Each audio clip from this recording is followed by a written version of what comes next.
Hello and welcome to the mill. I'm your host Dusty Crane, and this week I'm going to try something different based on the recent average view time of videos on this channel.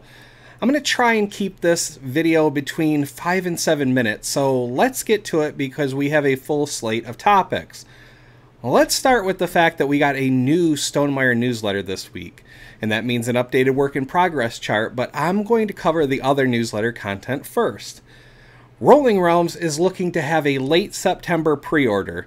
Of course, all of that depends on stuff making it to the various fulfillment centers around the world, but that is coming soon, no worries. Second, the realistic resources that Stonemaier used to make and sold that business to Top Shelf Gamer are making their way to Kickstarter in October. 2 boxes from the original set will be available along with 2 new boxes titled Elemental Essentials and Cataclysmic Compendium. I'll toss a link to the pre-launch notification page in the show description. Without further ado, let's get to that work in progress chart because we did see some progress this month. Codename sale has completed pre-production and components manufacturing has begun. Viticulture expansion has completed graphics design and pre-production has begun. Codename Draw completed development, art, and playtesting continue. The exciting news is that we have a new codename, Codename Crow. Now, Jamie has always named game expansions as expansions, so I think it's safe to assume that this is not an expansion for Wingspan, and furthermore, it's not likely the Wingspan nesting box either, because that's nearing completion in terms of various prototypes Jamie's been working with Panda on. But also, I don't ever remember an accessory being on that list. But there are plenty of other possibilities here. Let me tell you where my mind wandered when I saw that code name. For some reason, it seemed weird to me that Stonemaier would add another bird game to their library while still creating new content for the wildly popular Wingspan. So if not Wingspan, then what? My mind wandered to the code name for My Little Scythe. Now, if you don't recall that code name, it was Codename Eat a Shoe. Now, what does eating a shoe have to do with a lighter family version of Scythe where you gain apples and gems and have a friendship tracker? Nothing springs to mind for me, right? Well, it was a reference to Tom Vassell, who once said he couldn't imagine Stonemaier Games doing a family version of Scythe. He was so confident, in fact, he told his audience that he'd eat a shoe if that happened. Thus, Codename Eat a Shoe was born. So how do I tie that into Codename Crow? Well, what if something is in development that would cause Jamie to have to eat crow?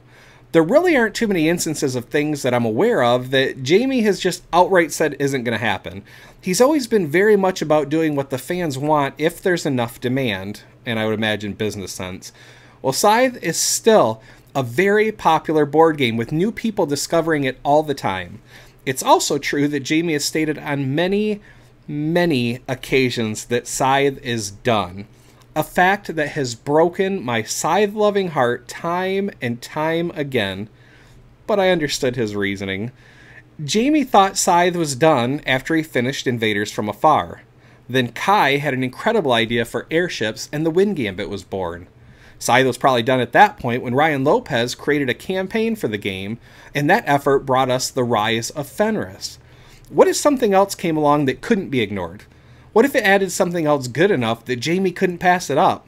It would have to be pretty good for Jamie to eat crow and publish another Scythe expansion, but that's where my mind wandered.